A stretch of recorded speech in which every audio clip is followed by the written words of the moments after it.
Bill and I are going to practice a couple of gun scenarios. Gun scenarios are tricky. Typically, just in the back of your head, realize that if they're holding a gun to you, if they're smart, they're going to keep distance away, meaning that we're going to be way away, so there's no chance for them to kick it. So if you're the one with the gun and you're putting a criminal at bay, don't allow the criminal to get this close to you. If he's dumb or she's dumb and they got a gun this close and they're allowing the gun to be this close, if they haven't shot you by now, there's a small chance that they will shoot you. So you got to kind of fill them out. Typically, if they're pointing a gun at you, you have to ask, why are they pointing the gun at me? Do they want money?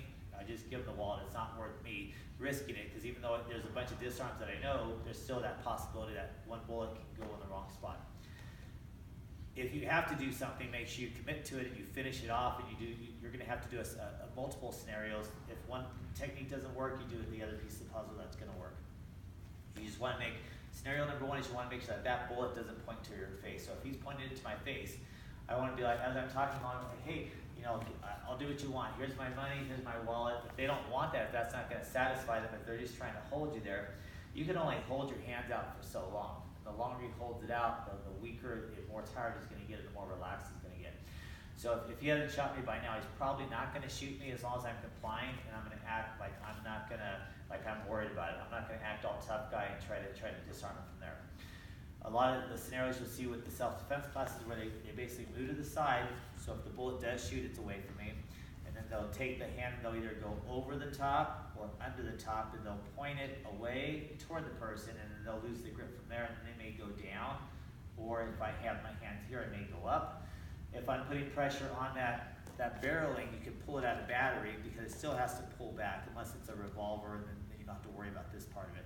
So there's a good chance just by you grabbing onto this part of this type of a gun, it's not going to be able to fire. It'll just jam or pull out of battery. So back to the scenario. Again, as you're talking to him, try not to just talk to him like this. Be like, just act like you're afraid and shake him like, okay, what do you want? What do you want? You want my money? What do you want? I'll give you whatever you want. Just don't shoot, don't shoot, don't shoot. And then the more I do this, the more he has to do this. He doesn't like that either. It makes him tired.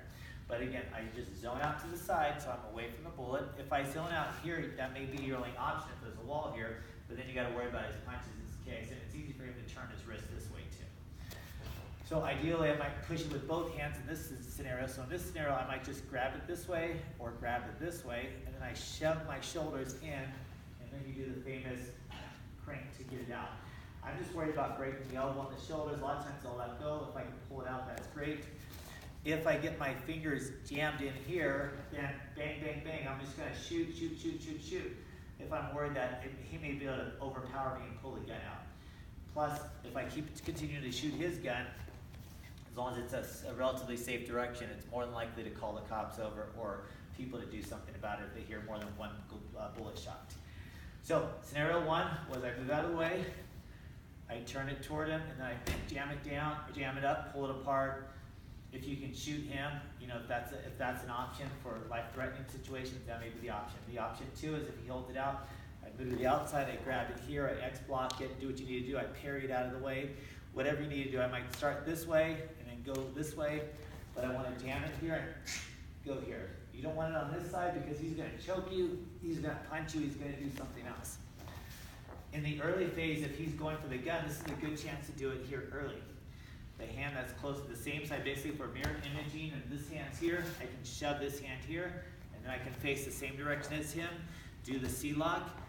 There's the head, the knees, whatever you want to do.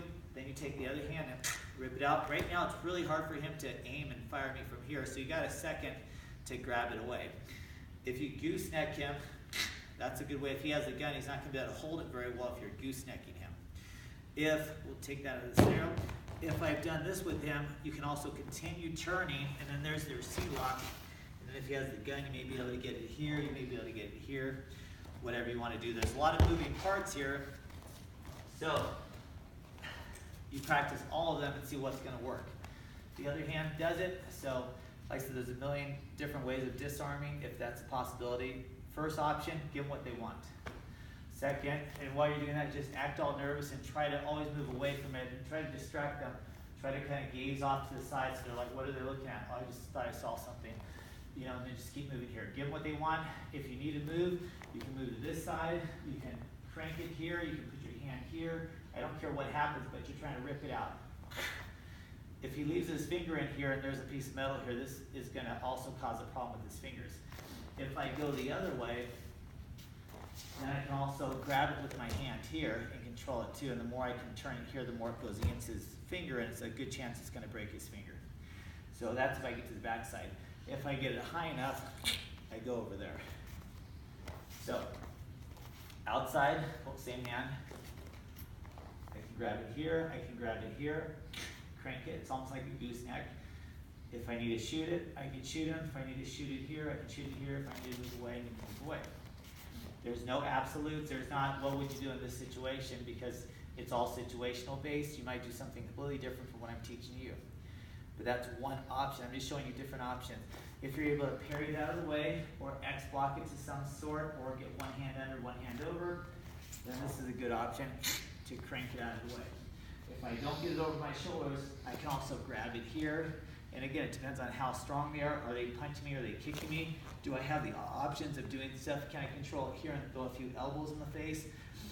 Do I need to just lock it out and just yell for help? What's the scenario going to be consisting of? And it goes back over. Let's go on that side where he's going for the pistol. I do it like an early face. You have it here. The hand that's on the outside, which is this one, goes in, shoots in. It's going to go here or right at the elbow. I immediately turn this side, grab the head. There's my knee strikes. There's my gooseneck for the disarm. Bash in the head.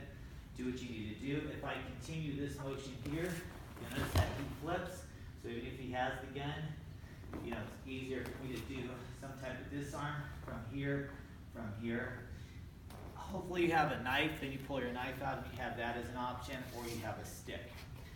So these aren't absolutes, that's why I'm just telling you, hold it out. Don't be in line with the target. Move over here or move over there. Ideally, if I get to the back side, it's safer for me because I'm away from those options. I have it here and you crank it this way, right? If I need to do more than that, if that doesn't quite work, he still has some control over it, I can move over here and do that second throw. If that doesn't work, or I can't get my hand, this elbow over my shoulder, I can wrap it here, try to break it out from there. If that doesn't work, I can take this arm, hopefully the barrel's away from me, do these motions here, gooseneck, right? Get the disarm from there. If I need to U-turn him more, I can U-turn him more. Kick him, stick him, knife him, do what I need to do.